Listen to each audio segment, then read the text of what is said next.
ஏற்கனவே நீங்கள் மிதுன ராசி. ஸோ ராசிலே குரு 5, 7, 9 பார்க்குறாரு. டிஃபால்ட்டாக உங்களுக்கு குழந்தை பிறக்க போது, கல்யாணம் ஆக போகுது, பாக்கியஸ்தானத்தை அதிர்ஷ்டத்தெல்லாம் வரப்போகுது, நல்லா இருக்குது. Already you are blessed.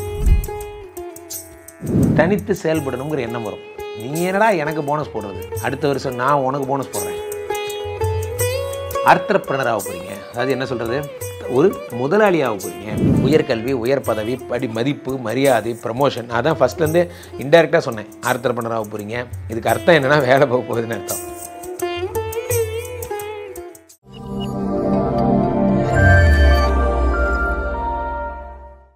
மிதுன ராசிக்காரர்களுக்கெல்லாம் இந்த 4 கிரக பயிற்சி என்ன பலன்களை தரப்போகுது?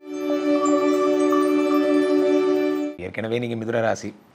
You have all the blessings in your hand. So ராசிலே குரு 5, 7, 9 பார்க்குறாரு. டிஃபால்ட்டாக உங்களுக்கு குழந்தை பிறக்க போது, கல்யாணம் ஆக போகுது, பாக்கியஸ்தானத்தை அதிர்ஷ்டத்தெல்லாம் வரப்போகுது, நல்லா இருக்குது. Already you are blessed. இந்த starting of the year itself you are blessed. மே மாதம்லாம் குரு வந்துட்டார், வந்தோடனே ப்ளஸ் பண்ணிட்டார். யார் யாருக்கெல்லாம் எங்கள் குருஜி ப்ளஸ் பண்ணார், இன்றைக்கி வரைக்கும் இஎம்ஐ தான் கட்டுறேன். ஆமாம், வந்தோடனே 2 மாதத்தில் உங்கள் ஓவர் டியூ ஃபுல்லாக கிளியர் பண்ண மாட்டார். இப்போ தான் பொறுமையாக கட்ட ஆரம்பிச்சிருக்காரு. இப்போ ராசியில் குரு வந்து 5, 7, 9 பார்க்குறார். 5ஆம் இடமாகப்பட்ட யோகஸ்தானத்தை பார்க்கிறார், 7ஆம் இடமாகப்பட்ட திருமணஸ்தானத்தை பார்க்கிறார், 9ஆம் இடமாகப்பட்ட பாக்கியஸ்தானத்தை பார்க்கிறார். அதிர்ஷ்டங்களாம் தரார். இந்த நேரத்தில் 2ல் சுக்கிரன். 2ஆம் இடம் என்பது என்ன? 5 கூடிய யோகாதிபதி 2ஆம் இடத்தில் தனஸ்தானத்தில் இருக்கிறார். வாழ்க்கையிலே நாம் நம்மளுடைய திறமையினால், நம்மளுடைய அறிவினால், நம்மளுடைய சாதுரியத்தினால் ஒரு பணம் சம்பாதிக்கும் போது அந்த பணமெல்லாம் தங்க காசுகளாக கருதப்படுகிறது. நன்றாக புரிந்து கொள்ளுங்கள் நண்பர்களே. ஒரு கம்பெனியில் வேலை செய்கிறீங்க, அந்த கம்பெனியில் உங்களுக்கு 1.5 லட்ச ரூபா சம்பளம் கிடைக்குது. இது தரும் மகிழ்ச்சியை விட நீங்கள் சாயந்தரம் வீட்டுக்கு போய்ட்டு ஏதோ ஒரு தையல் தைக்கிறீங்க, உங்களுக்கு தெரிஞ்ச கலை, உங்களுக்கு பிடிச்ச ஒரு சட்டை பேண்ட்டை தைக்கிறீங்க, அதை ஒருத்தர் வாங்கிட்டு போகிறாங்க, 200 ரூபா கொடுத்தாங்க. இந்த 200 ரூபாயோட வேல்யூ என்ன தெரியுமா? இந்த 200 ரூபாயோட வேல்யூ இந்த உலகத்தில் எதுவுமே கிடையாது. ஏன்னா இது உங்களோட அறிவுக்கு, திறமைக்கு, மரியாதைக்கு, தகுதிக்கு கிடைச்ச டைரக்ட் பரிசு. அப்போ கம்பெனியில் எனக்கு அறிவுக்கு, திறமைக்கு கொடுக்கலையானா அதுவும் தான். ஆனால் அதையும் தாண்டி தனிப்பட்ட ஸ்கில்லுக்கு கிடைச்ச மரியாதை. இது நீங்கள் தனியாக ஒரு கம்பெனி ஆரம்பித்தவனுக்கு மட்டும்தான் புரியும், மற்ற யாருக்கும் புரியாது. 2ஆம் இடத்துல தனியாக ஆர்த்தரப்பிரனர்னு சொல்கிறாங்க பார்த்தீங்களா, நான் என் சொந்த காலில் நிற்கிறேன்னு முடிவெடுத்தாங்க பாருங்கள், அவனுக்கு மட்டும்தான் புரியும். 2ஆம் இடம் என்பது தனஸ்தானம். அந்த தனஸ்தானத்தில் யார் இருக்கார்? சுக்கிரன் இருக்கும்போது, யோகாதிபதி இருக்கும் பொழுது தனித்து செயல்படணுங்கிற எண்ணம் வரும்.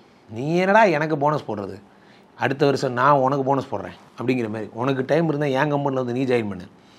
சார், பில்கேட்ஸ் அழகாக ஒரு வார்த்தை சொன்னார். என்ன சொன்னார்? I am not a good engineer. நான் ஒரு நல்ல இன்ஜினியர் கிடையாது, ஆனால் நிறைய நல்ல இன்ஜினியர் என்கிட்ட வேலை பார்க்குறாங்கன்னு சொன்னார். I am not an good engineer, but there are so many good engineers are working with me.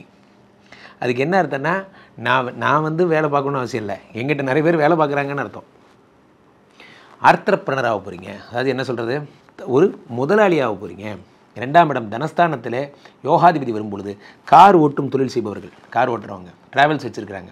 Sir ஒரு பொட்டிக் ஷாப் மாதிரி வச்சுருக்கேன் சார், ஃபேன்சி ஸ்டோர் மாதிரி வச்சுருக்கேன் சார், பெண்களுடைய ஆடை அணுகலன்கள்லாம் விற்கிறேன் சார், சார் இது பண்ணுறேன் சார், நான் வந்து பிரைடல் மேக்கப் மாதிரிலாம் பண்ணித்தரேன் சார், போன்றெல்லாம் மிக அற்புதமான ஒரு காலமாக இந்த காலம் இருக்கும். 2ஆம் இடம் என்பது என்ன அப்படின்னா, உங்களுக்கு வாட்டர் சோர்ஸ், கூல்ட்ரிங்க்ஸ் கடை வச்சுருக்கேன் சார், பால் வியாபாரம் பண்ணுறோம் சார், உணவகம், ரெஸ்டாரண்ட் பண்ணுறோம் சார், இவர்களுக்கெல்லாம் மிக அற்புதமான ஒரு காலமாக இருக்கும். ஹோட்டலுக்கு நம்ம லாட்ஜிங்க்கு கூட்டம் வருதோ இல்லையோ, ஆனால் ஹோட்டலுக்கு கூட்டம் வரும், சாப்பிட்றதுக்கு கூட்டம் வரும். லாட்ஜிங்கை பிக்கப் பண்ண சொல்லி ஒரு ரெஸ்டாரண்ட் கட்டி கொடுத்தாரு ஓனர், ஆனால் லாட்ஜிங் ஓடலை, ஹோட்டல் ஓடுது. டெய்லி வர்றவங்களாம் சாப்பிட்டு போகிறாங்க, ரோட்டில் போகிறவங்களாம் வந்து சாப்பிட்டு போகிறாங்க. ஸோ அந்த மாதிரி பிஸ்னஸ்லேயே சப் பிஸ்னஸ், உங்களுக்கு உணவு தொழில் பிக்கப் ஆகி பயங்கரமாக ஓடும். அல்லது பால் தொழில், அல்லது வாட்டர், கூல்ட்ரிங்க்ஸ், தண்ணீர் சப்ளை பண்ணுற தொழில் போன்றவெல்லாம் ஏற்படும். 3ஆம் இடத்திலே சூரிய பகவான் ஆட்சி பெற்று அமர்ந்திருக்கிறார். புதனோடு 1, 4 கூடிய புதனோடு 3 கூடிய சூரியன் ஆட்சி பெற்று அமர்ந்திருக்கிறார். நன்றாக புரிந்து கொள்ள வேண்டும் நண்பர்களே.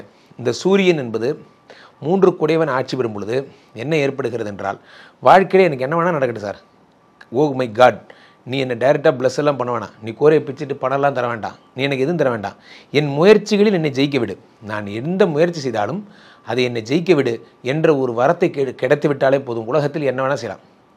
எல்லாமே முயற்சி தான் சார், எல்லாமே முயற்சி தான். நான் ஒரு கம்பெனி ஆரம்பிக்கிறேன், முயற்சி. நான் ஒரு வியாபாரம் பண்ண போகிறேன், முயற்சி. நான் ஒரு இன்வெஸ்ட்மெண்ட் பண்ண போகிறேன், முயற்சி. எல்லாம் முயற்சி. இந்த முயற்சி வெற்றியடையும் போது வாழ வேண்டும் என்ற எண்ணம் வருகிறது, வாழ்வின் அடுத்த படிநிலைக்கு செல்ல வேண்டும் என்ற எண்ணம் வருகிறது.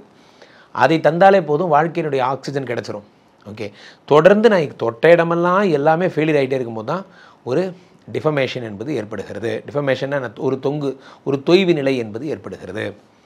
இந்த 3ஆம் இடத்திலே சூரியனும் புதனும் இருக்கும் பொழுது மிக அற்புதமான பலன்கள் எல்லாம் ஏற்படும். 4ஆம் இடத்திலே செவ்வாய் 6 கூடியவன் 4ஆம் வீட்டில், 6, 10, 11 கூடியவன் 4ஆம் வீட்டில். 4ஆம் வீடு என்பது என்ன அப்படின்னா உயர்கல்வி, உயர் பதவி, மதிப்பு, மரியாதை, ப்ரமோஷன். அதான் ஃபஸ்ட்லேருந்து இன்டெரக்டாக சொன்னேன். ஆர்த்தரப்பனராக போகிறீங்க, தற்சார்பு கொள்கையெல்லாம் பண்ண போகிறீங்க, எல்லாம் பண்ண போகிறீங்க, எல்லாம் சொன்னேன். இதுக்கு அர்த்தம் என்னென்னா வேலை போக போகுதுன்னு அர்த்தம். 4ஆம் இடத்துல வீடு மாடு மனை என்று சொல்லக்கூடிய இடத்துல உயர்கல்வி, உயர் பதவிங்கிற இடத்துல 6 கூடிய செவ்வாய் வரும் பொழுது, சார் அவ்வளோ நேரம் வேலை பார்த்துட்ருப்போம், சீரியஸாக அவ்வளோ நேரம் வேலை பார்த்துட்ருப்போம். அப்போல்லாம் நம்ம பார்க்கவே மாட்டார். நம்ம பாஸ் பார்ப்பாரான்னு பார்த்துட்டே இருப்போம், பார்க்கவே மாட்டார். ஒரு 5 நிமிஷம் திரும்பி அப்படியா சரி ஓகே அதே மாதிரி பண்ணிடலான்னு சொல்லி ஏதோ ஒன்று பேசுவீங்க. பேசும்போது நம்ம பாஸ் பார்த்துருவார். வந்ததுலேருந்து பேச்சு தான் ஓடுது, வேலை ஓடலை அப்படிவாங்க. ஐயா நான் காலையிலேருந்து வேலை மட்டும்தான் ஐயா பார்த்தேன், 5 நிமிஷம் திரும்பி பார்த்தீங்கய்யா, ஏன் கிறகம் கெட்ட நேரம். அதாவது வாழ்க்கையில் நல்ல பேர் எடுக்கிறது அப்படிங்கிறது, கெட்ட பேர் எடுக்கிறதுங்கிறது அவன் அதிர்ஷ்டம். சில பேர் சீரியஸாக ஒர்க் பண்ணி கெட்ட பேர் எடுத்தவங்களும் இருக்காங்க, வேலையே பார்க்காம நல்ல பேர் எடுத்தவங்களும் இருக்காங்க. அதாவே வாங்கிட்டு வந்த வரோம். இப்போ 4ஆம் இடத்துல தொடர்ந்து உங்களை நீங்கள் வேலை பார்க்கலன்னு சொல்லிட்டு இருக்கும்போது ஒரு கட்டத்தில் நீ என்ன சொல்கிறது அப்படிங்கிற எண்ணம் வந்து விடுகிறது. 4ஆம் இடத்தை பத்திரமா பார்த்துக்கோங்க. இப்போ வேலை பார்க்கும்போது நீங்கள் ப்ரொஜெக்ட் பண்ணிகிட்டே இருக்கணும். சார் நீங்கள் சொன்னீங்க சார், இதை பண்ணிகிட்டு இருக்கேன் சார், 11 o'clock கூப்பிட்டீங்க சார், நான் இப்போ வந்திருக்கேன் சார், இது சார் அது சார் சொல்லிகிட்டே இருக்கணும். ரிப்போர்ட் பண்ணிகிட்டே இருக்கும்போது அவங்களுக்கு என்ன ஆகுனா ஓகே நீங்கள் ஃபாலோ பண்ணுறீங்கிற எண்ணம் வரும். ஸோ மிதுனராசிக்காரர்கள் பாஸ் கிட்ட ப்ராப்பராக அப்டேட் பண்ணுங்கள். மிதுனராசிக்காரர்கள் பணம் வரப்போகுது, விளையாட முயற்சிகளில் வெற்றி பெற போகிறீங்க, கோடீஸ்வர யோகம் வரப்போகிறது. ஹாப்பியாக இருக்கு. உலகெங்கிலும் இருக்கும் ஃபுல் ஆன் பக்தி நேயர்கள் அனைவருக்கும் வணக்கம். நான் உங்கள் ராம்ஜி. இந்த ஆகஸ்ட் மாதத்திலே ஒரு அற்புதமான ஒரு மாதம் என்றே இதை சொல்லலாம். காரணம் என்றால் ஒரு 3-4 கிரகங்கள் பெயர்கிறது. ஆரம்பிச்சிட்டிங்களா சார்?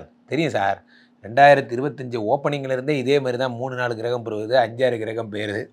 அது என்னமோ தெரிலங்க, இந்த வருஷம் மட்டும்தான் சனி பயிற்சி, குரு பயிற்சி, ராகுகேது பயிற்சின்னு எல்லா பயிற்சியும் இந்த ஒரே வருஷம்தான் இவ்வளோ நடக்குது. அதில் இந்த ஆகஸ்ட் மாதம் கொஞ்சம் ஃபோக்கஸ்டாகவே என்ன நடக்குதுன்னா, அந்த சுக்கிரன் வந்து பார்த்திங்கன்னா மிதுனத்துக்கு போய்டுறார். மிதுனத்தில் போன சுக்கிரன் கடகத்துக்கு வரார் ஆகஸ்ட் மாதம் 15க்கு அப்புறம். இந்த பக்கம் என்னடான்னா குரு பகவான் வந்து அதே இடத்துல சேம் பொசிஷனில் இருக்கார். ஆனால் சூரிய பகவான் சிம்மத்தில் ஆட்சி பெறுகிறார்.